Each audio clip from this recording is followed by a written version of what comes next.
My friends, tonight I want to speak to you about the meaning of it all. Why you are here, why you experience what you do, and what it means to live this life clothed in a garment of flesh.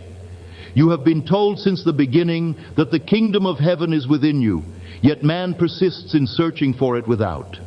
He travels to distant lands, he builds temples of stone, he bows before images of wood, and all the while the living God is asleep within his very own imagination. The great secret which I have come to tell you is simply this: imagining creates reality. Nothing exists outside of your own consciousness.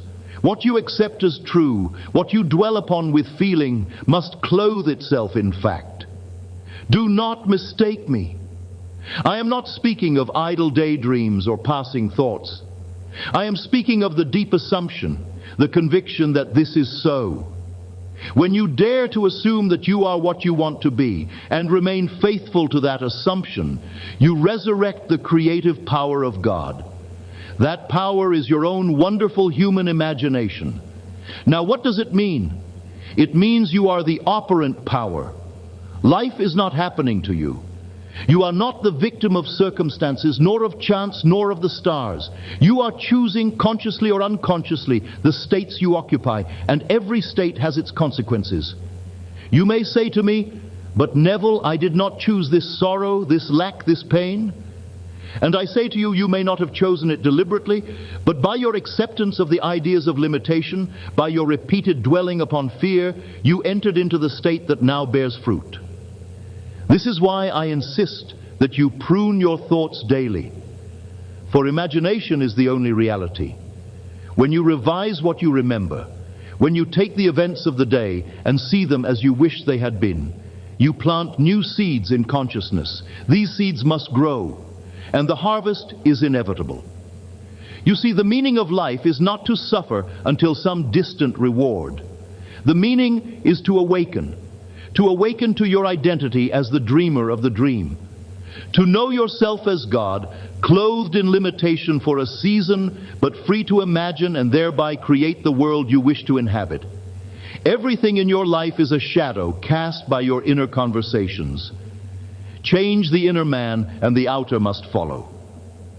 Do not wait for proof to appear. Assume the feeling of the wish fulfilled and walk in that state as though it were true now.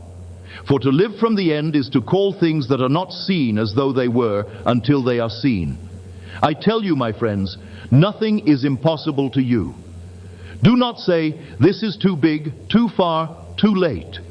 For God is your own wonderful human imagination, and imagination knows no limits.